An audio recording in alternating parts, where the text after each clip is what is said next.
ಒಂದು ಮನೆಯಲ್ಲಿ ಪ್ರಸಾದ್ ಶಾರದಾ ಅನ್ನುವ ದಂಪತಿಗಳು ಇರ್ತಾ ಇದ್ರು. ಅವರಿಗೆ ರಮೇಶ್ ಅನ್ನುವ ಒಬ್ಬನೇ ಒಬ್ಬ ಮಗನಿರುತ್ತಾನೆ. ರಮೇಶನ ಹೆಂಡತಿ ಹೆಸರು ಅನಾಮಿಕಾ. ಅನಾಮಿಕಾ ಬಹಳ ದಯವಂತಳು, ಕರುಣಾಮಯಿ. ಅವಳ ಹತ್ತಿರ ಇರುವುದರಲ್ಲಿ ಪಕ್ಕದವರಿಗೆ ಸಹಾಯ ಮಾಡುವುದು, ಮುಖ್ಯವಾಗಿ ಹಸುವೆಯಿಂದ ಇರುವವರಿಗೆ ಅನ್ನ ಹಾಕುವುದು ಆಕೆಗೆ ಬಹಳ ಇಷ್ಟ. ಪ್ರತಿದಿನವೂ ಮನೆಯ ಮುಂದೆ ಯಾರಾದರೂ ಬಂದರೆ ಅವರಿಗೆ ಏನೋ ಒಂದು ದಾನ ಮಾಡುತ್ತಲೇ ಇರ್ತಾ ಇದ್ಲು. ಇದನ್ನು ನೋಡಿ ಆಕೆ ಅತ್ತೆ ಶಾರದಾಗೆ ಬಹಳ ಕೋಪ ಬರ್ತಾ ಇತ್ತು. ಒಂದು ದಿನ ಬೆಳಗಿನ ಸಮಯದಲ್ಲಿ ಶಾರದಾ ಮನೆಯಲ್ಲಿರುವ ಹಾಲಲ್ಲಿ ಅನಾಮಿಕಳ ಜೊತೆ ಕೋಪದಿಂದ ಹೀಗೆ ಮಾತಾಡ್ತಾ ಇರ್ತಾಳೆ.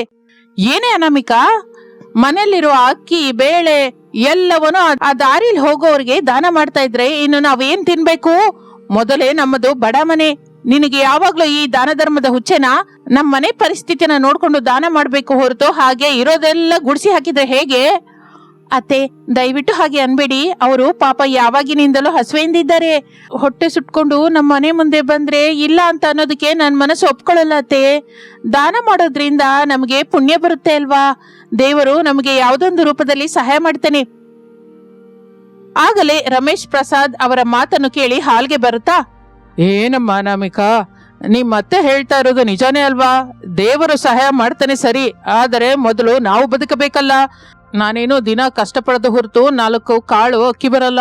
ಇನ್ನು ನನ್ನ ಮಗ ರಮೇಶ್ ಎಷ್ಟೋ ಕಷ್ಟಪಡದ ಹೊರತು ಮನೆ ಸಾಗೋದಿಲ್ಲ.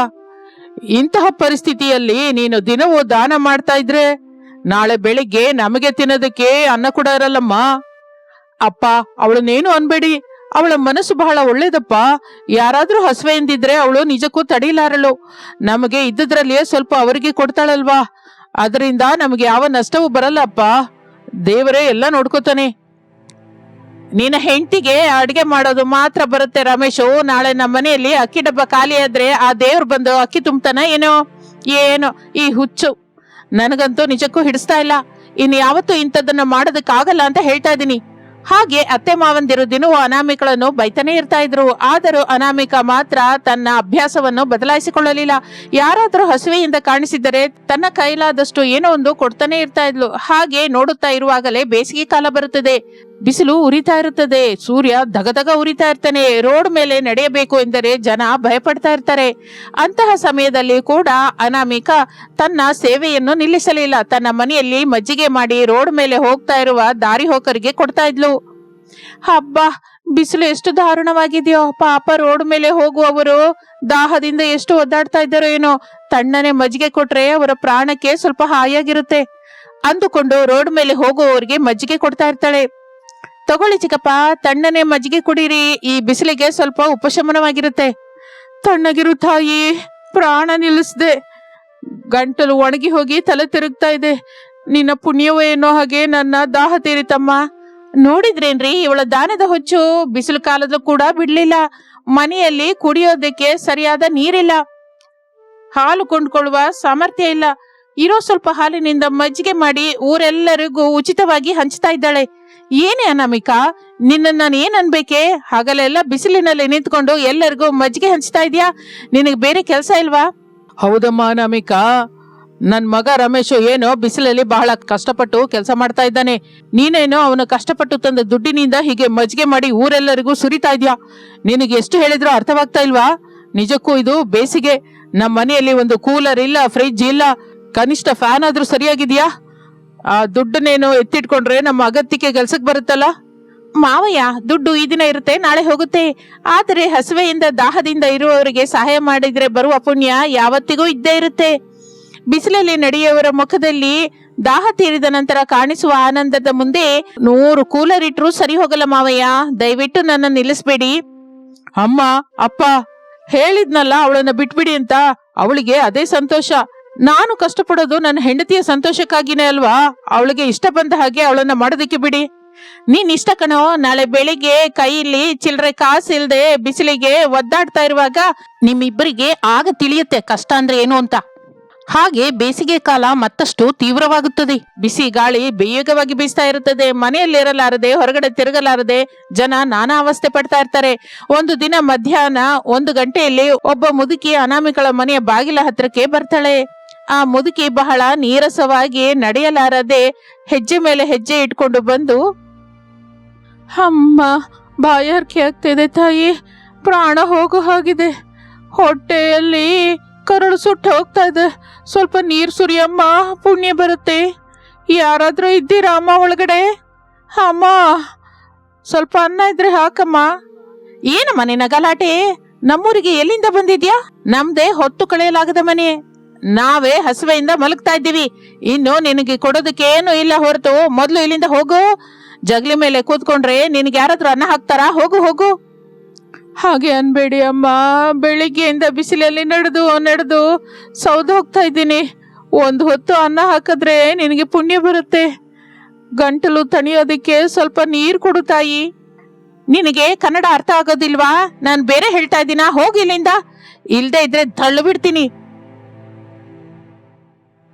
ಅತ್ತೆ, ಏನೋ ಮಾತುಗಳು? ಆಕೆ ವಯಸ್ಸು ನೋಡಾದ್ರೂ ಗೌರವ ಕೊಡಿ. ಪಾಪ, ಎಷ್ಟು ಆಯಾಸದಿಂದಿದ್ದಾರೆ ನೋಡಿ. ಬಿಸಿಲಿಗೆ ತಲೆ ತಿರುಗಿ ಬಿದ್ದು ಹೋಗಿದ್ದಾರೆ. ಬನ್ನಿ ಅಮ್ಮನವರೇ, ಒಳಗಡೆ ಬನ್ನಿ, ಇಲ್ಲಿ ಕೂತ್ಕೊಳ್ಳಿ. ಏನೇ ಮತ್ತೆ ನೀನು ದಾನದ ಹುಚ್ಚು ಶುರು ಮಾಡಿದ್ಯಾ? ಮನೆಯಲ್ಲಿ ರಾತ್ರಿ ಬೈಸ್ಕೊಳ್ಳೋಣ ಅಂತ ಇರುವ ಅಕ್ಕಿ ಬಿಟ್ಟು ಇನ್ನೇನೂ ಇಲ್ಲ. ಅದು ಕೂಡ ಈ ಮುದುಕಿಗೆ ಕೊಟ್ರೆ ರಾತ್ರಿಗೆ ನಾವು ಹೇಗೆ ಬದುಕ್ತೀವಿ?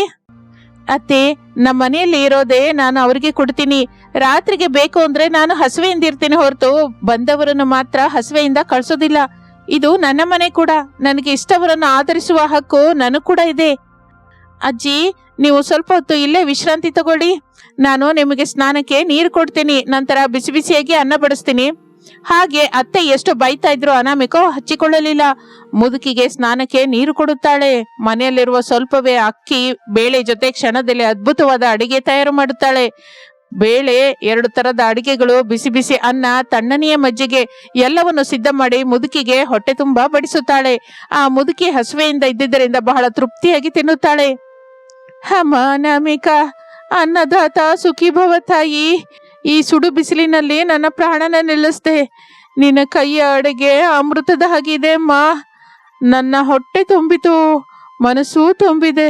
ನೀನು ಬಹಳ ಅದೃಷ್ಟವಂತಳು ತಾಯಿ. ಇದರಲ್ಲಿ ಅದೃಷ್ಟ ಏನಿದೆ ಅಜ್ಜಿ? ನನ್ನ ಧರ್ಮ ನಾನು ಮಾಡಿದ್ದೀನಿ. ನೀವು ತೃಪ್ತಿಯಿಂದ ತಿಂದಿದ್ದೀರಾ. ನನಗದೇ 10,000. ನಿನ್ನ ಮನಸ್ಸು ಬಂಗಾರ ತಾಯಿ. ನಿನ್ನ ಅತ್ತೆ ಎಷ್ಟು ಬೇಡ ಅಂತ ಅಂದರು. ನಿನ್ನ ಕೈಲಾದಷ್ಟು ದಾನ ನೀನು ಮಾಡಿದೆ. ನಾನು ಸಾಧಾರಣ ಮುದುಕಿ ಅಲ್ಲಮ್ಮ. ನಿನ್ನ ದಾನ ಗುಣವನ್ನು ಪರೀಕ್ಷಿಸಲಿಕ್ಕೆ ಮೇಲಿನ ಲೋಕದಿಂದ ಬಂದ ದೇವತೆ ಎಂದು ಹೇಳುತ್ತಿರುವಾಗಲೇ ಆ ಮುದುಕಮ್ಮನ ಸುತ್ತ ಒಂದು ದೈವಿಕವಾದ ಬೆಳಕು ವ್ಯಾಪಿಸುತ್ತದೆ. ಮುದುಕಿಯ ರೂಪದಲ್ಲಿರುವ ದೇವತೆಯನ್ನು ನೋಡಿ ಶಾರದಾ, ಪ್ರಸಾದ್, ರಮೇಶ್, ಅನಾಮಿಕಾ ಎಲ್ಲರೂ ಆಶ್ಚರ್ಯ ಹೋಗುತ್ತಾರೆ. ಭಕ್ತಿಯಿಂದ ಕೈ ಜೋಡಿಸುತ್ತಾರೆ. ಅಯ್ಯೋ ತಾಯಿ, ನನ್ನನ್ನು ಕ್ಷಮಿಸು ತಾಯಿ. ನಿನ್ನ ಗುರುತಿಸದೆ ನನ್ನ ಅಜ್ಞಾನದಿಂದ ಏನೇನೋ ಕೆಟ್ಟ ಮಾತು ಅಂದೆ. ನನ್ನನ್ನು ಕ್ಷಮಿಸು ತಾಯಿ. ಶಾರದಾ, ನೀನು ಭಯಪಡಬೇಡ. ನಿನ್ನ ಸೊಸೆಯ ದಯಾಗುಣ ನಿನ್ನ ಕುಟುಂಬವೆಲ್ಲವನ್ನು ಕಾಪಾಡಿದೆ. ಅನಾಮಿಕಾ, ನಿನ್ನ ಸ್ವಚ್ಛವಾದ ಮನಸ್ಸಿಗೆ ನಾನು ಬಹಳ ಸಂತೋಷಿಸುತ್ತೇನೆ. ನಿನಗೆ 3 ವರಗಳನ್ನು ಕೊಡ್ತಾ ಇದ್ದೀನಿ. ನೀನು ಮನಸ್ಫೂರ್ತಿಯಾಗಿ ಏನು ಕೋರಿಕೊಂಡರೆ ಅದು ನಿನ್ನ ಕಣ್ಣ ಮುಂದೆ ಪ್ರತ್ಯಕ್ಷವಾಗುತ್ತದೆ. ನಿನಗೆ ಅಗತ್ಯವಾದದ್ದು ಏನಾದರೂ 3 ಕೋರಿಕೆಯನ್ನು ಕೋರ್ಕೋತಾಯಿ, ಅದು ತಕ್ಷಣ ನೆರವೇರುತ್ತೆ. ಈ ವರದಿಂದ ನಿನ್ನ ಕುಟುಂಬ ಸುಖವಾಗಿ ಇರುತ್ತೆ. ಹಾಗೆ ಹೇಳಿ ಆ ದೇವತೆ ಮಾಯವಾಗಿ ಹೋಗುತ್ತಾಳೆ. ಆ ಮನೆಯಲ್ಲಿರುವವರೆಲ್ಲರೂ ನಡೆದಿದ್ದಕ್ಕೆ ಇನ್ನೂ ಶಾಕಲ್ಲೇ ಇರ್ತಾರೆ. ಅನಾಮಿಕಂಗೆ ಕೊಟ್ಟ 3 ವರಗಳ ಬಗ್ಗೆ ಎಲ್ಲರೂ ಆಲೋಚಿಸುತ್ತಾರೆ. ಏನಮ್ಮ ಅನಾಮಿಕಾ, ಇದೆಲ್ಲ ಕನಸಲ್ವಲ್ಲ? ನಿಜವಾಗಿ ದೇವತೆ ಬಂದು ನಿನಗೆ 3 ವರ ಕೊಟ್ಲಾ? ನನಗಂತೂ ನಂಬಿಕೆ ಆಗ್ತಾ ಇಲ್ಲ ತಾಯಿ. ಹೌದು ಅಪ್ಪ, ನನಗೂ ಕೂಡ ಆಶ್ಚರ್ಯವಾಗಿ ಇದೆ. ಅನಾಮಿಕಾ, ಆ ದೇವತೆ ಹೇಳಿದ್ದು ನಿಜವೋ ಅಲ್ವೋ ಒಂದ್ಸಲ ಟೆಸ್ಟ್ ಮಾಡೋಣವಾ? ಏನಾದ್ರೂ ಒಂದು ಕೋರಿಕೆ ಕೋರ್ಕೋ, ಆಗ ನಿಜವಾಗಿ ವರ ಕೆಲಸ ಮಾಡುತ್ತೋ ಇಲ್ಲೋ ಪರೀಕ್ಷೆ ಮಾಡೋಣ. ಹೌದು ಕಣೆ ಅನಾಮಿಕಾ, ಏನಾದ್ರೂ ಒಂದು ಆಸೆ ಕೇಳ್ಕೋ. ನನಗಂತೂ ಎದೆ ದಡದಡ ಅಂತ ಇದೆ. ನಿಜವಾಗಿ ವರ ಕೆಲಸ ಮಾಡಿದರೆ ನಮ್ಮ ದರಿದ್ರ ಹೋದ ಹಾಗೆ. ಸರಿ ಅತ್ತೆ, ಈಗ ತುಂಬಾ ಬಿಸಿಯಾಗಿದೆ ಅಲ್ಲ, ನನಗೆ ವಿಪರೀತವಾಗಿ ಬೆವರು ಬರ್ತಾ ಇದೆ. ಬಿಸಿಲು ಕಾಲದಲ್ಲಿ ಯಾವಾಗಲೂ ತಣ್ಣಗಿರುವ ಹಾಗೆ ಮಣ್ಣು ಹುಲ್ಲಿನಿಂದ ಮಾಡಿದ ಒಂದು ಅದ್ಭುತವಾದ ಹುಲ್ಲಿನ ಡ್ರೆಸ್ ಇದ್ರೆ ಎಷ್ಟೋ ಚೆನ್ನಾಗಿರುತ್ತಲ್ಲ. ಆ ಡ್ರೆಸ್ ಹಾಕಿಕೊಂಡ್ರೆ ಏಸಲ್ಲಿ ಇದ್ದ ಹಾಗೆ ತಣ್ಣಗಿರ್ಬೇಕು. ನನಗೊಂದು ಹುಲ್ಲಿನ ಡ್ರೆಸ್ ಬೇಕು. ಆಗ ಅನಾಮಿಕ ಹಾಗೆ ಅನ್ನುತ್ತಲೇ ಅಮಾನುಷವಾಗಿ ಒಂದು ಗಾಳಿಯಲ್ಲಿ ಒಂದು ಅಂದವಾದ ಸುವಾಸನೆ ಬೀರುವ ಮಣ್ಣು ಹುಲ್ಲಿನಿಂದ ತಯಾರು ಮಾಡಿದ ಒಂದು ಡ್ರೆಸ್ ಪ್ರತ್ಯಕ್ಷವಾಗುತ್ತದೆ. ಅದು ನೋಡಲಿಕ್ಕೆ ಬಹಳ ಅಂದವಾಗಿ ಇರುವುದಲ್ಲದೆ ಅದರಿಂದ ತಣ್ಣನೆಯ ಗಾಳಿ ಬೀಸುತ್ತಾ ಇರುತ್ತದೆ. ಅದನ್ನು ನೋಡಿ ಶಾರದಾ, ಪ್ರಸಾದ್, ರಮೇಶರು ಶಾಕ್ ಆಗುತ್ತಾರೆ. ಅಮ್ಮ, ನಿಜವಾಗಿ ಹುಲ್ಲಿನ ಡ್ರೆಸ್ ಬಂತೆ? ಏನು ಇದೆಲ್ಲ ವಿಚಿತ್ರ, ನಿಜಕ್ಕೂ ನಾನು ಇಂಥ ಡ್ರೆಸ್ ಅನ್ನ ಜೀವನದಲ್ಲಿ ಯಾವತ್ತೂ ನೋಡಿಲ್ಲ. ಮೇಲಾಗಿ ಅದ್ರ ಹತ್ರ ಹೋಗ್ತಾ ಇದ್ರೆ ತಣ್ಣನೆ ಗಾಳಿ ತಗಲುತ್ತೆ. ಅನಾಮಿಕಾ, ತಕ್ಷಣ ಆ ಡ್ರೆಸ್ ಹಾಕೋಮ್ಮ.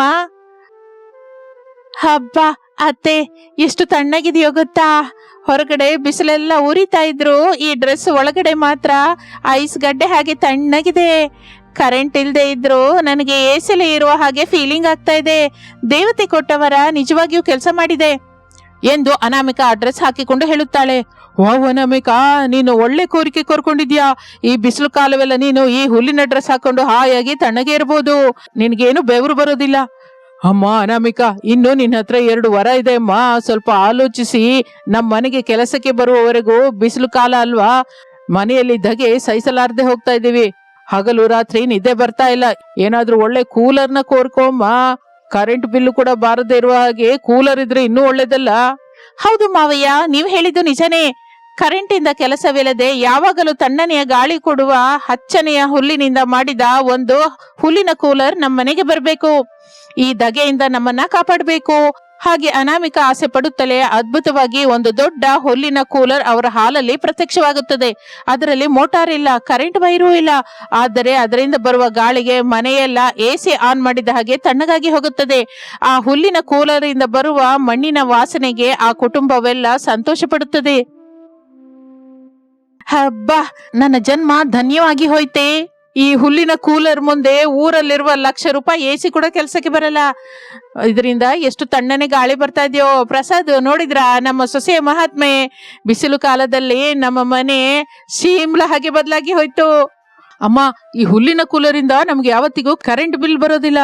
ಅನಾಮಿಕಾ, ಇನ್ನೊಂದು ವರ ಮಿಕ್ಕಿದೆ, ಅದನ್ನು ಏನಕ್ಕೆ ಉಪಯೋಗಿಸೋಣ? ನನಗೆ ಐಡಿಯಾ ಬಂತು ಕಣೋ. ಬಿಸಿಲು ಕಾಲದಲ್ಲಿ ಕೂಲರ್ ಬಂದಿದೆ ಸರಿ, ಆದರೆ ನಾವು ಕುಡಿಯೋದಕ್ಕೆ ತಣ್ಣನೆ ನೀರಿಲ್ವಲ್ಲ, ಎತ್ತಿಟ್ಕೊಳ್ಳೋಕೆ ಕೂಡ ಏನೂ ಇಲ್ಲ. ವಾರಕ್ಕೊಂದು ಸಲ ತರಕಾರಿ ತರೋಣ ಅಂದ್ರೆ ಏನೋ ಅದು ಒಣಗಿ ಹೋಗುತ್ತೆ. ಅದಕ್ಕೆ ಒಂದು ಫ್ರಿಡ್ಜ್ ಆಸೆ ಪಡೋಣ ಅಮ್ಮ. ಮಾವಯ್ಯ ಹೇಳಿದ್ದು ನಿಜಾನೇ. ಅತ್ತೆ, ನಿಮಗೇನಾದ್ರೂ ಆಸೆ ಇದೆಯಾ? ನನಗೇನ್ ಬೇಕು ತಾಯಿ, ಮೊದಲೇ ಬೇಸಿಗೆ ಬಟ್ಟೆ ಒಗೆಯಲಾರದೆ ನನ್ನ ಸೊಂಟ ಮುರಿದು ಹೋಗ್ತಾ ಇದೆ. ಬಿಸಿಲನ್ನ ಒರೆಸ್ಕೊಂಡು ದಿನವೂ ಬಟ್ಟೆ ಒಗೆಯೋದು ನನ್ನಿಂದ ಆಗ್ತಾ ಇಲ್ಲ. ನನಗೆ ಬಟ್ಟೆ ಒಗೆಯೋ ವಾಷಿಂಗ್ ಮಿಷಿನ್ ಬೇಕು, ಆದ್ರೆ ಕರೆಂಟ್ ಬಿಲ್ ಮಾತ್ರ ಬರಬಾರ್ದು. ಸರಿ ಅತ್ತೆ, ನಾನು ಒಂದು ಫ್ರಿಡ್ಜ್, ವಾಷಿಂಗ್ ಮಿಷಿನ್ 2 ಕೇಳಿದಿರಲ್ಲ, ನಾನು ನನ್ನ 3ನೇ ವರದಿಂದ 2 ಒಂದೇ ಸಲಕ್ಕೆ ಕೇಳ್ತೀನಿ. ದೇವರೇ, ನಮ್ಮ ಮನೆಯೊಳಗೆ ಕರೆಂಟ್ ಇಂದ ಕೆಲಸವಿಲ್ಲದೆ ಸಹಜವಾಗಿ ವಸ್ತುಗಳನ್ನು ತಣ್ಣಗೆ ಇರುವ ಹುಲ್ಲಿನ ಫ್ರಿಡ್ಜ್, ಹಾಗೆ ಕರೆಂಟ್ ಇಲ್ಲದೆ ಬಟ್ಟೆ ಒಗೆಯುವ ಹುಲ್ಲಿನ ವಾಷಿಂಗ್ ಮಿಷಿನ್ 2 ಒಂದೇ ಸಲಕ್ಕೆ ಬೇಕು. ಇದೇ ನನ್ನ ಕೊನೆ ಕೋರಿಕೆ. ಹಾಗೆ ಅನಾಮಿಕಾ ಅಂದುಕೊಳ್ಳುತ್ತಲೇ ಅದ್ಭುತವಾದ ಕಾಂತಿಯಿಂದ ಒಂದು ಮೂಲೆಯಲ್ಲಿ ಹುಲ್ಲಿನ ಫ್ರಿಡ್ಜ್, ಇನ್ನೊಂದು ಮೂಲೆಯಲ್ಲಿ ಹುಲ್ಲಿನ ವಾಷಿಂಗ್ ಮಿಷಿನ್ ಪ್ರತ್ಯಕ್ಷವಾಗುತ್ತದೆ. ಆ ಹುಲ್ಲಿನ ಫ್ರಿಡ್ಜ್ ಒಳಗಡೆ ವಾಟರ್ ಬಾಟಲ್ಸ್, ತರಕಾರಿ ಇಟ್ಟರೆ ನಿಮಿಷದಲ್ಲಿಯೇ ತಣ್ಣಗಾಗುತ್ತೆ. ಇನ್ನು ಆ ವಾಷಿಂಗ್ ಮಿಷಿನ್ ನಲ್ಲಿ ಬಟ್ಟೆ ಹಾಕಿ ಮುಚ್ಚಿಡುತ್ತಲೇ ಆಟೋಮೆಟಿಕ್ ಆಗಿ ಅದರೊಳಗಿರುವ ಅದ್ಭುತ ಶಕ್ತಿಗಳು ಬಟ್ಟೆಯನ್ನು ಒಗೆದು ಒಣಗಿಸಿ ಹೊರಗೆ ಕಳಿಸುತ್ತವೆ. ಇದೆಲ್ಲ ನೋಡಿ ಶಾರದಳ ಆನಂದಕ್ಕೆ ಅವಧಿಯೇ ಇಲ್ಲ. ನನ್ನನ್ನು ಕ್ಷಮಿಸಮ್ಮ ಅನಾಮಿಕಾ, ನೀನು ಮಾಡುವ ದಾನ ಧರ್ಮಗಳನ್ನ ನಾನು ಯಾವಾಗಲೂ ತಪ್ಪು ಮಾಡ್ತಾನೆ ಇದ್ದೆ. ನಿನ್ನ ಒಳ್ಳೆತನದಿಂದ ದುಡ್ಡು ವೃಥ ಆಗ್ತಾ ಇದೆ ಅಂತ ಬೈದೆ. ಆದ್ರೆ ಈ ದಿನ ಆ ಒಳ್ಳೆತನವೇ ನಮ್ಮ ಮನೆಯನ್ನ ಕಾಪಾಡಿದೆ. ನಿನ್ನ ದಯಾಗುಣದಿಂದ ಆ ದೇವತೆ ಕೊಟ್ಟ ಹುಲ್ಲಿನ ಡ್ರೆಸ್ಸು, ಹುಲ್ಲಿನ ಕೂಲರು, ಹುಲ್ಲಿನ ಫ್ರಿಡ್ಜು, ಹುಲ್ಲಿನ ವಾಷಿಂಗ್ ಮಿಷಿನ್ ಇಂದ ನಮ್ಮ ಬಡತನ ಹೊರಟೋಯ್ತು. ಈ ಬಿಸಿಲು ಕಾಲ ನಮಗೇನು ಹಬ್ಬನೇ ಅಮ್ಮ. ಹೌದಮ್ಮ ಅನಾಮಿಕಾ, ನಿಮ್ಮ ಅತ್ತೆ ಹೇಳಿದ್ದು ನಿಜಾನೇ. ದೇವರು ಯಾವಾಗಲೂ ಒಳ್ಳೆಯವರ ಪಕ್ಷದಲ್ಲೇ ಇರ್ತಾನೆ ಅಂತ ನೀನು ನಿರೂಪಿಸಿದೆ ಅಮ್ಮ. ಈ ದಿನದಿಂದ ನೀನು ದಾನ ಮಾಡೋದಕ್ಕೆ ನಾವು ಯಾವತ್ತೂ ಅಡ್ಡ ಬರೋದಿಲ್ಲ. ನಿನಗೆ ಇಷ್ಟ ಬಂದ ಹಾಗೆ ನೀನು ದಾನ ಮಾಡು ತಾಯಿ. ಥ್ಯಾಂಕ್ ಯು ಅನಾಮಿಕಾ, ನೀನು ನನ್ನ ಜೀವನಕ್ಕೆ ಬರೋದು ನನ್ನ ಅದೃಷ್ಟ.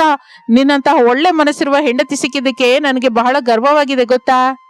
ಎಲ್ಲ ಆ ದೇವತೆ ದಯತೆ. ನಮ್ಮ ಹತ್ರವಿರುವುದು 10 ಜನದ ಜೊತೆ ಹಂಚಿದರೆ ಆ ದೇವರು ನಮಗೆ 10ರಷ್ಟು ತಿರುಗಿ ಕೊಡ್ತಾನೆ ಅಂತ ದೊಡ್ಡವರು ಸುಮ್ಮನೆ ಅಂದಿಲ್ಲ. ಹೀಗೆ ನಮಗೆ ಎಂತಹ ಕಷ್ಟನೂ ಇಲ್ಲ. ಹಾಗೆ ಅನಾಮಿಕಾ ತನ್ನ ಹುಲ್ಲಿನ ಡ್ರೆಸ್ ಹಾಕಿಕೊಂಡು ಯಾವಾಗಲೂ ತಣ್ಣಗೆ ಇರ್ತಾ ಇದ್ಲು.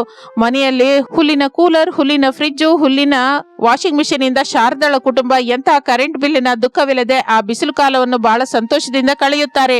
ಅನಾಮಿಕಾ ತನ್ನ ದಾನ ಧರ್ಮವನ್ನು ಮತ್ತಷ್ಟು ಉತ್ಸಾಹದಿಂದ ಹೆಚ್ಚಿಸುತ್ತಾಳೆ. ಅತ್ತೆ ಮಾವಂದಿರು ಕೂಡ ಅವಳಿಗೆ ಸಹಾಯ ಮಾಡುತ್ತಾರೆ. ಇದು ಇಂದಿನ ಕತೆ. ಮತ್ತೊಂದು ಆಸಕ್ತಿಕರ ಕತೆ ಜೊತೆ ಮತ್ತೆ ಸೇರೋಣ. ನಮಸ್ತೆ. ಅದು ಬೇಸಿಗೆ ಕಾಲ. ಬಿಸಿಲು ಸುಡುತ್ತಾ ಇರುತ್ತದೆ. ಬಿಸಿ ಗಾಳಿ ವಿಪರೀತವಾಗಿ ಬೀಸ್ತಾ ಇರುತ್ತೆ. ಬಿಸಿಲಿನ ಧಗೆಯಿಂದ ಆ ಕುಟುಂಬವೆಲ್ಲ ತೀವ್ರವಾಗಿ ಕಷ್ಟಪಡ್ತಾ ಇರುತ್ತೆ. ಒಂದು ದಿನ ಶಾರದಳ ಮನೆಯಲ್ಲಿರುವ ಹಾಲ್ ಅಲ್ಲಿ ಪ್ರಸಾದ್ ಬೆವರೊರ್ಸ್ಕೊಂತ ಶಾರದ ಹತ್ರ ಹೀಗಂತಾನೆ, ಹಬ್ಬಬ್ಬಾ, ಏನ್ ಶಾರದಾ ಈ ಬಿಸಿ, ದಿನಕ್ಕೂ ಸೂರ್ಯ ಉರ್ದು ಹೋಗ್ತಾ ಇದ್ದಾನೆ. ಇನ್ನು ಬೆಳಿಗ್ಗೆ 10 ಗಂಟೆ ಕೂಡ ಆಗಿಲ್ಲ, ಆಗ್ಲೇ ಮನೆ ಚಾವಣಿ ಸುಟ್ಟ ಹೋಗಿದೆ. ಮನೆಯಲ್ಲಿ ಕೂತ್ಕೋಬೇಕು ಅಂದ್ರೆ ಭಯವಾಗ್ತಾ ಇದೆ. ಹೌದು ರೀ, ನನ್ಗಂತೂ ಉಸಿರು ಆಡ್ತಾನೆ ಇಲ್ಲ. ಈ ಮನೆಯಲ್ಲಿ ಬಿಸಿಲಿನ ಬೇಗೆ ತಡಿಲಾರ್ದೆ ಹೋಗ್ತಾ ಇದ್ದೀನಿ. ಫ್ಯಾನ್ ಹಾಕಿದ್ರು ಕೂಡ ಬಿಸಿ ಗಾಳಿನೇ ಬರ್ತಾ ಇದೆ. ನಿಜಕ್ಕೂ ಈ ವರ್ಷ ಈ ಬಿಸಿಲು ಯಾಕೆ ಇಷ್ಟು ಹೆಚ್ಚಾಗಿದೆಯೋ ನಂಗೆ ಗೊತ್ತಾಗ್ತಾ ಇಲ್ಲ. ಅತ್ತೆ ಮಾವಯ್ಯ, ನೀವು ತಣ್ಣಗಿನ ಮಜ್ಜಿಗೆ ಕುಡಿರಿ, ಸ್ವಲ್ಪ ದಾಹ ತೀರತ್ತೆ. ನಿಜವಾಗಿಯೂ ಬಿಸಿಲು ಬಹಳ ದಾರುಣವಾಗಿದೆ. ಅಡ್ಗೆ ಮನೆಯಲ್ಲಂತೂ 10 ನಿಮಿಷ ಕೂಡ ನಿಲ್ಲಲಾರ್ದೆ ಹೋಗ್ತಾ ಇದ್ದೀವಿ. ಒಲೆ ಬೆಳಗ್ಸಿದ್ರೆ ಸಾಕು, ಆ ಬಿಸಿಗೆ ಪ್ರಾಣ ಹೋದ ಹಾಗೆ ಆಗುತ್ತೆ. ಅಕ್ಕ, ನೀನ್ ಹೇಳಿದ್ದು ನಿಜನೇ. ನಾನು ಬಟ್ಟೆ ಒಣಸೋದಕ್ಕೆ ಹೊರಗಡೆಗೆ ಹೋದ್ರೆ ನನ್ ಕಾಲು ಸುಟ್ಟೋಯ್ತು. ನೆಲವೆಲ್ಲ ಕೆಂಡದ ಹಾಗೆ ಸುಡ್ತಾ ಇದೆ ಅಂದ್ಕೋ. ಅಡ್ಗೆ ಮನೇಲಿ ಅಡ್ಗೆ ಮಾಡೋದು ಅಂದ್ರೆ ಒಂದು ಯುದ್ಧ ಮಾಡಿದ ಹಾಗೆ ಆಗ್ತಾ ಇದೆ. ಅತ್ತೆ, ಹೀಗಾದ್ರೆ ನಾವು ಈ ಬೇಸಿಗೆ ಕಾಲ ಹೇಗೆ ಕಳಿತೀವೋ ಅರ್ಥವಾಗ್ತಾ ಇಲ್ಲ. ರಾತ್ರಿ ಹೊತ್ತು ನಿದ್ದೆ ಕೂಡ ಬರ್ತಾ ಇಲ್ಲ. ಮನೆಗೋಡುಗಳು ರಾತ್ರಿ ಹೊತ್ತು ಕೂಡ ಬಿಸಿಯಾಗೇ ಇರುತ್ತೆ. ಈ ಬಿಸಿಲಿನ ಧಗೆಗೆ ಬೆವರು ಬಂದು ಯಾವ ಕೆಲಸವೂ ಮಾಡಲಾಗದೆ ಹೋಗ್ತಾ ಇದೀವತ್ತೆ. ಈ ಬಿಸಿಲಿಂದ ನಮಗೆ ಹೇಗಾದ್ರೂ ವಿಮುಕ್ತಿ ಬೇಕು. ಏನ್ ಮಾಡೋಣಮ್ಮ ಅಂಜಲಿ, ಬಿಸಿಲನ್ನ ನಾವು ತಡೆಯೋಕ್ಕಾಗಲ್ಲಲ್ಲ. ನಮ್ಮ ಮನೆ ಏನೋ ಹಳೆ ಕಾಲದ್ದಾಗಿದೆ, ಆದ್ರಿಂದ ಚಾವಣಿ ಬೇಗ ಬಿಸಿಯಾಗಿ ಹೋಗುತ್ತೆ. ಅದಕ್ಕೆ ಸರಿಯಾಗಿ ಸುತ್ತಮುತ್ತಲಿನ ಮರಗಳು ಕೂಡ ಕಾಣೆಯಾಗಿದೆ, ಅದಕ್ಕೆ ಗಾಳಿ ಬರ್ತಾ ಇಲ್ಲ. ಅಷ್ಟರಲ್ಲಿಯೇ ಹೊರಗಡೆ ಕೆಲಸಕ್ಕೆ ಹೋದ ಪ್ರಸಾದನ ಮಕ್ಕಳು ರಮೇಶ್, ಸುರೇಶ್, ಅರುಣ್ ಮೂವರು ಮನೆಗೆ ಬರುತ್ತಾರೆ. ಮೂವರು ಬಿಸಿಲಿಗೆ ಬಹಳ ಸುಸ್ತಾಗಿ ಹೋಗಿರುತ್ತಾರೆ. ಅಮ್ಮ, ಏನಾದ್ರೂ ತಣ್ಣನೆ ನೀರಿದ್ರೆ ಕೊಡಮ್ಮ, ಗಂಟ್ಲು ಒಣಗೋಗಿದೆ. ನಿಜಕ್ಕೂ ಹೊರಗಡೆ ಕಾಲಿಡುವ ಪರಿಸ್ಥಿತಿನೇ ಇಲ್ಲ, ತಲೆ ಒಡೆದು ಹೋಗಾಗ್ತಾ ಇದೆ ಈ ಬಿಸಿಲಿಗೆ. ಹೌದು ಅಪ್ಪ, ಹೊಲದಲ್ಲಿ ಕೆಲಸ ಮಾಡೋದಕ್ಕೆ ಕೂಲಿ ಕೂಡ ಬರ್ತಾ ಇಲ್ಲ. ಬಿಸಿಲಿಗೆ ಭಯಪಟ್ಟು ಹೋಗ್ತಾ ಇದ್ದಾರೆ. ಯಾವ ಕೆಲಸ ಮಾಡ್ಬೇಕು ಅಂದ್ರೂ ಬಿಸಿಗೆ ಶರೀರ ಸಹಕರಿಸ್ತಾ ಇಲ್ಲ. ಬಿಸಿಲಿನ ಏಟು ತಗಲು ಹಾಗಿದೆ. ಈ ದಿನದಲ್ಲಿ AC ಕೂಲರ್ ಇದ್ದ ಹೊರತು ಬದುಕಕ್ಕಾಗಲ್ಲಪ್ಪ. ನಮ್ಮ ಮನೆಯಲ್ಲಿ ಫ್ಯಾನ್ ತಿರುಗ್ತಾ ಇದೆ ಹೊರತು ಅದರಿಂದ ಬರೋದು ಕೂಡ ಬೆಂಕಿ ಗಾಳಿನೇ. ಕನಿಷ್ಠ ರಾತ್ರಿ ಹೊತ್ತು ಹೊರಗೆ ಮಲ್ಕೊಳ್ಳೋಣ ಅಂತಂದ್ರೆ ಸೊಳ್ಳೆಗಳ ಕಾಟ, ಮನೆಯಲ್ಲಿ ಮಲ್ಕೊಳ್ಳೋಣ ಅಂದ್ರೆ ಈ ಧಗೆ. ಏನಾದ್ರೂ ಪರಿಹಾರ ಆಲೋಚಿಸಿ ಅಪ್ಪ. ACಗಳು ಕೊಂಡ್ಕೊಳ್ಳೋಷ್ಟು ಸಾಮರ್ಥ್ಯ ನಮ್ಮಲ್ಲಿಲ್ಲಪ್ಪ. ಹಾಗೆ ಅಂತ ಕೂಲರ್ ಇಟ್ರು ಈ ಬಿಸಿ ಗಾಳಿಗೆ ಅದು ಕೂಡ ಕೆಲಸ ಮಾಡಲ್ಲ. ಇದು ಪ್ರಕೃತಿಯಲ್ಲಿ ಸಹಜ ಸಿದ್ಧವಾಗಿ ಬರ್ತಾ ಇರುವ ಬದಲಾವಣೆ. ನಾವೇ ಏನೋ ಒಂದು ಕೆಲಸ ಮಾಡ್ಕೋಬೇಕು. ಮಾವಯ್ಯ ಹೇಳಿದ ನಿಜನೇ ಅರುಣ್, ನಾವು ಪರಿಹಾರ ಸೂತ್ರನ ಕಂಡುಹಿಡಿಬೇಕು. ಹಳೆ ಕಾಲದಲ್ಲಿ AC ಇಲ್ದೆ ಬಿಸಿಲನ್ನ ತಡ್ಕೊಂಡಿದ್ರಲ್ಲ, ಅಂತದ್ದೇನಾದ್ರೂ ಇದ್ರೆ ನೋಡ್ಬೇಕು. ಹಾಗೆ ಆ ಕುಟುಂಬವೆಲ್ಲ ಆ ಬಿಸಿಲಿನ ಬಗ್ಗೆ, ಧಗೆಯ ಬಗ್ಗೆ ತರತರದಿಂದ ಚರ್ಚೆ ಮಾಡ್ತಾ ಇರ್ತಾರೆ. ಪ್ರತಿ ದಿನವೂ ಅವರಿಗೆ ನರಕದ ಹಾಗೆ ಕಳೀತಾ ಇರುತ್ತೆ. ಹಾಗಿರುವಾಗ ಒಂದು ದಿನ ಅವರ ಮನೆ ಮುಂದಿನಿಂದ ಒಬ್ಬ ಹುಲ್ಲು ಮಾರುವ ವ್ಯಕ್ತಿ ಕೇಕೆ ಹಾಕುತ್ತಾ ಬರ್ತಾ ಇರ್ತಾನೆ. ಕೇಳ್ರಪ್ಪ ಕೇಳಿ, ಹಸಿ ಹುಲ್ಲು, ಹಸುಗಳಿಗೆ ಒಳ್ಳೆ ಹಸಿ ಹುಲ್ಲು, ಬಿಸಿಲಿಗೆ ಬಾಡಿ ಹೋಗದ ಹಸಿರು ಹುಲ್ಲು ಬೇಕು ಅಂದ್ರೆ ಬನ್ನಿ ಅಮ್ಮ, ಹಸಿ ಹುಲ್ಲು, ಹಸಿ ಹುಲ್ಲು. ಅಮ್ಮ, ಅವನಿ ಯಾರೋ ಹುಲ್ಲಿನ ವ್ಯಾಪಾರಿ ಹೋಗ್ತಾ ಇದ್ದಾನೆ. ನಮ್ಮ ಪಶುಗಳಿಗೆ ಒಣ ಹುಲ್ಲು ಹಾಕಿ ಹಾಕಿ ಅದು ಕೂಡ ಸರಿಯಾಗಿ ತಿಂತಾ ಇಲ್ಲ. ಈ ಬಿಸಿಲು ಕಾಲದಲ್ಲಿ ಹಸಿ ಹುಲ್ಲು ಸಿಕ್ಕೋದು ಕಷ್ಟ. ಸ್ವಲ್ಪ ಹೋಗಿ ಆ ವ್ಯಾಪಾರಿನ ಕರಿಯಮ್ಮ. ಹಾಗೆ ಅತ್ತೆ, ಹಾಗೆಂದು ಅಂಜಲಿ ಹೊರಗೆ ಹೋಗಿ ಆ ವ್ಯಾಪಾರಿಯ ಹತ್ರ, ಓ ಹುಲ್ಲಿನವನೇ, ಬಾರಪ್ಪ ಇಲ್ಲಿ, ನಮ್ಮತ್ತೆ ಕರಿತಾ ಇದ್ದಾರೆ. ನಮಸ್ಕಾರ ಅಮ್ಮ, ಹಸಿ ಹುಲ್ಲು ಬೇಕಮ್ಮ. ನಮ್ಮ ಹೊಲದಲ್ಲಿ ಬೋರ್ ಬಾವಿ ಕೆಳಗೆ ಬೆಳೆದ ಸ್ವಚ್ಛವಾದ ಹಸಿರು ಹುಲ್ಲಮ್ಮ. ಬಿಸಿಲಿಗೆ ಹಸುಗಳು ಒಣ ಹುಲ್ಲು ತಿನ್ನದೆ ಒದ್ದಾಡ್ತಾ ಇದ್ದವಲ್ಲ, ಈ ಹಸಿ ಹುಲ್ಲು ಹಾಕಿದ್ರೆ ಹೊಟ್ಟೆ ತುಂಬ ತಿಂತವಮ್ಮ. ಮೇಲಾಗಿ ಎಷ್ಟು ಹಾಲು ಕೊಡುತ್ತಮ್ಮ. ಹುಲ್ಲು ಚೆನ್ನಾಗಿದೆ ಹೊರತು ಈ ಬಿಸಿಲಲ್ಲಿ ಇದು ಎಷ್ಟು ಕಾಲ ಇರುತ್ತಪ್ಪ, 2 ದಿನದಲ್ಲಿ ಒಣಗಿ ಹೋಗುತ್ತಲ್ಲ. ಅದೇನಯ್ಯನವ್ರೆ ಹಾಗಂತೀರಾ? ಇದು ನಾಟಿ ಹುಲ್ಲು. ಇದ್ರ ಮೇಲೆ ಸ್ವಲ್ಪ ನೀರ್ ಚೆಲ್ತಾ ಇದ್ರೆ 1 ವಾರವಾದ್ರೂ ಹಾಗೆ ಹಸಿರಾಗಿ ತಣ್ಣಗಿರುತ್ತೆ. ಈ ಹುಲ್ಲಿನಲ್ಲಿ ನೀರಿನ ಅಂಶ ಬಹಳ ಹೆಚ್ಚಿರುತ್ತಯ್ಯ, ಅದಕ್ಕೆ ಬಿಸಿಲನ್ನು ಕೂಡ ತಟ್ಕೊಳ್ಳುತ್ತೆ. ಬೇಕು ಅಂದ್ರೆ ನೀವು ನೋಡೇ ತಗೊಳ್ಳಿ. ಆಗ ಆ ವ್ಯಾಪಾರಿ ಮಾತನ್ನು ಕೇಳಿದ ಪ್ರಸಾದನ ತಲೆಯಲ್ಲಿ ಒಂದು ಅದ್ಭುತವಾದ ಆಲೋಚನೆ ಬರುತ್ತೆ. ತಕ್ಷಣ ತನ್ನ ಮಕ್ಕಳನ್ನು, ಸೊಸೆಂದ್ರನ್ನು ಅಲ್ಲಿಗೆ ಕರೆಸ್ತಾನೆ. ರಮೇಶು, ಸುರೇಶು, ಅರುಣು, ಅಮ್ಮ ಅನಾಮಿಕಾ, ಎಲ್ಲ ಒಂದ್ಸಲ ಹೊರಗ್ ಬನ್ನಿ. ಏನಪ್ಪಾ, ಏನಾಯ್ತು? ಹುಲ್ ತಗೋತಾ ಇದ್ದೀರಾ? ಹೌದು ಕಣೋ, ಆದ್ರೆ ಪಶುಗಳಿಗಾಗಿ ಮಾತ್ರವೇ ಅಲ್ಲ, ನಮಗಾಗಿ ಕೂಡ. ನಮಗಾಗಿನಾ? ನೀವೇನಾದ್ರೂ ತಲೆ ಕೆಟ್ಟು ಮಾತಾಡ್ತಾ ಇದ್ದೀರಾ ಏನೋ? ನಾವೇನು ಹುಲ್ ತಿಂತೀವಾ? ಅಯ್ಯೋ ಹುಚ್ಚಿ, ನಾವು ಹುಲ್ಲು ತಿನ್ನೋದಲ್ಲ, ಈ ಹಸಿರು ಹುಲ್ಲನ್ನ ನಮ್ಮನೆ ಚಾವಣಿ ಮೇಲೆ ಹಾಕಿದ್ರೆ ಹೇಗಿರುತ್ತೆ? ಅದ್ಭುತವಾದ ಆಲೋಚನೆ ಮಾವಯ್ಯ. ನಿಜವಾಗಿ ಈ ಹಸಿರು ಹುಲ್ಲು ತುಂಬಾ ತಣ್ಣಗಿರುತ್ತೆ. ಮೇಲಾಗಿ ಬಿಸಿಲು ಗಾಳಿನ ನೇರವಾಗಿ ಚಾವಣಿ ಮೇಲೆ ಬೀಳದ ಹಾಗೆ ತಡಿಬಹುದು. ಇದರಿಂದ ಮನೆಯೊಳಗೆ ಬಿಸಿ ಬರೋದು ತುಂಬಾವರೆಗೂ ಕಡಿಮೆ ಆಗುತ್ತಲ್ಲ. ಹೌದಪ್ಪ, ಅತ್ತಿಗೆ ಹೇಳಿದ್ದು ಕರೆಕ್ಟೇ. ಆದ್ರೆ ಇದು ಹೇಗೆ ಸಾಧ್ಯವಾಗುತ್ತೆ? ಇಷ್ಟು ದೊಡ್ಡ ಮನೆ ಚಾವಣಿ ಮೇಲೆ ಹುಲ್ಲು ಹೊದಿಸ್ಬೇಕು ಅಂದ್ರೆ ತುಂಬಾ ಹುಲ್ಲು ಬೇಕಲ್ಲ. ಏನಯ್ಯ ವ್ಯಾಪಾರಿ, ನಿನ್ ಹತ್ರ ಇಂತ ಹಸಿರು ಹುಲ್ಲು ಎಷ್ಟಿದೆ? ನಮ್ಮ ಮನೆ ಚಾವಣಿ ಮೇಲೆಲ್ಲ ಹಾಕೋದಕ್ಕೆ ಸರಿ ಹೋಗುತ್ತಾ? ಓ, ಅದ್ರಲ್ಲೇನಿದೆ ಐನವ್ರೆ, ನನ್ನ ಹತ್ರ ಬಂಡಿ ಬಂಡಿ ಹುಲ್ಲಿದೆ. ನೀವು ಕೇಳಿದ್ರೆ ಈಗ್ಲೇ ತರಿಸ್ತೀನಿ. ಈ ಬಿಸಿಲಿಗೆ ನೀವು ಮಾಡ್ತಾ ಇರುವ ಕೆಲ್ಸ ಬಹಳ ಒಳ್ಳೇದಪ್ಪ. ಹುಲ್ಲು ಹಾಕಿದ ನಂತರ ನೀವು ಮನೆಯೊಳಗಿದ್ರೆ ನಿಜಕ್ಕೂ ಬಿಸಿಲು ಕಾಲ ಅನ್ನುವ ಮಾತೇ ಮರ್ತು ಹೋಗ್ತೀರಾ. ಅಂದ್ರೆ ಸ್ವಲ್ಪವೂ ಆಲೋಚಿಸದೆ ತಕ್ಷಣ 2 ಬಂಡಿ ಹುಲ್ಲನ್ನ ತಗೊಂಬ. ಈ ದಿನಕ್ಕೆ ಇದೇ ನಮ್ಮ ಪ್ರಾಜೆಕ್ಟ್. ನಮ್ಮ ಮನೆಯನ್ನ ತಂಪಗಿರಿಸುವ ಜವಾಬ್ದಾರಿ ನಮ್ದೇ. ಮಾವಯ್ಯ, ನಿಮ್ಮ ಆಲೋಚನೆ ತುಂಬಾ ಚೆನ್ನಾಗಿದೆ. ಈ ಹುಲ್ಲು ಹಾಕಿದ್ರೋದ್ರಿಂದ ನಮಗೆ ಈ ಧಗೆಯಿಂದ ಶಾಶ್ವತವಾದ ಪರಿಹಾರ ಸಿಕ್ಕುತ್ತೆ. ಮೇಲಾಗಿ ಪರಿಸರಕ್ಕೆ ಕೂಡ ಎಂತಹ ಹಾನಿನೂ ಇರೋದಿಲ್ಲ. ಅಮ್ಮಯ್ಯ, ಇನ್ನು ನನಗೆ ಅಡಿಗೆ ಮನೆಯಲ್ಲಿ ಕುದ್ದು ಹೋಗೋದು ಬಿಟ್ಟೋಯ್ತು ಅನ್ನೋ ಮಾತು. ವ್ಯಾಪಾರಿಗೆ ಮೊದಲು ದುಡ್ಡು ಕೊಡಿ. ಹುಲ್ಲು ಬಂದ ತಕ್ಷಣ ನಾವೆಲ್ಲರೂ ಸೇರಿ ಚಾವಣಿ ಮೇಲೆ ಹರಡಿಸೋಣ ಹಾಗೆಂದು ಅನ್ನುತ್ತಾ ಪ್ರಸಾದ್ ವ್ಯಾಪಾರಿ ಹತ್ತಿರ ಮಾತನಾಡಿ 2 ಗಾಡಿ ಹಸಿರು ಹುಲ್ಲನ್ನು ಮಾತನಾಡಿ ಕೊಂಡ್ಕೊತಾನೆ. ಮಧ್ಯಾಹ್ನಕ್ಕೆಲ್ಲ ಹುಲ್ಲಿನ ಗಾಡಿಗಳು ಅವರ ಮನೆಗೆ ಸೇರ್ಕೊಳ್ಳುತ್ತೆ. ಆ ದಿನ ಸಾಯಂಕಾಲ ಬಿಸಿಲು ಸ್ವಲ್ಪ ಕಡಿಮೆ ಆದ ನಂತರ ಕುಟುಂಬವೆಲ್ಲವೂ ಸೇರಿ ಕೆಲಸದಲ್ಲಿ ಬೀಳುತ್ತಾರೆ. ಅರುಣ್, ಸುರೇಶ್, ನಾನು ಏಣಿ ಹಾಕೊಂಡು ಮೇಲೆ ಹೋಗ್ತೀನಿ. ನೀವು ಕೆಳಗಿನಿಂದ ಹುಲ್ಲಿನ ಕಟ್ಟನ್ನ ಕೊಡ್ತಾ ಇರಿ. ಸರಿ ಅಣ್ಣಯ್ಯ. ಅನಾಮಿಕಾತಿಗೆ, ನೀವು ಆ ಹುಲ್ಲಿನ ಕಟ್ಟನ್ನ ನಮಗ್ ಕೊಡಿ. ಹಾಗೆ ಸುರೇಶ್, ಅವನಿ, ಅಂಜಲಿ, ನೀವು ಕೂಡ ಬಂದ್ಬಿಡಿ. ಎಲ್ರು ಸೇರಿ ಕೆಲಸ ಮಾಡಿದ್ರೆ ಬೇಗ ಆಗಿ ಹೋಗುತ್ತೆ. ಅರೆ ರಮೇಶು, ಜಾಗೃತಿ ಕಣೋ. ಚಾವಣಿ ಮೇಲೆ ಕಾಲ್ ಜಾರದ ಹಾಗೆ ನೋಡ್ಕೋ. ಹುಲ್ಲನ್ನ ಒಂದ್ರ ಪಕ್ಕ ಒಂದು ದಟ್ಟವಾಗಿ ಹರಡು. ಎಲ್ಲಿಯೋ ಕಾಲಿಡ್ಬೇಡ. ಸೂರ್ಯ ಕಿರಣಗಳು ಒಳಗಡೆಗೆ ಬಾರದ ಹಾಗೆ ನೋಡ್ಕೊಳ್ಳಿ. ಹಾಗೆ ಅಮ್ಮ, ನಾನ್ ನೋಡ್ಕೊಂತೀನಿ. ನೀವು ಕೆಳಗಿನಿಂದ ನೀವು ಹುಲ್ಲನ್ನ ಕಳಿಸೋದನ್ನ ಮಾತ್ರ ಮರಿಬೇಡಿ. ಹುಲ್ಲನ್ನ ಗಾಳಿಗೆ ಹಾರದ ಹಾಗೆ ಮೇಲಾಗಿ ಸ್ವಲ್ಪ ಭಾರವಿಡ್ಬೇಕು. ನಾನ್ ಹೋಗಿ ಕೆಲವು ಹಳೆ ಟೈರು, ಬಲವಾದ ಕಲ್ಲು ತಗೊಂಡ್ಬರ್ತೀನಿ. ಹಾಗೆ ಹೇಳಿ ಪ್ರಸಾದ್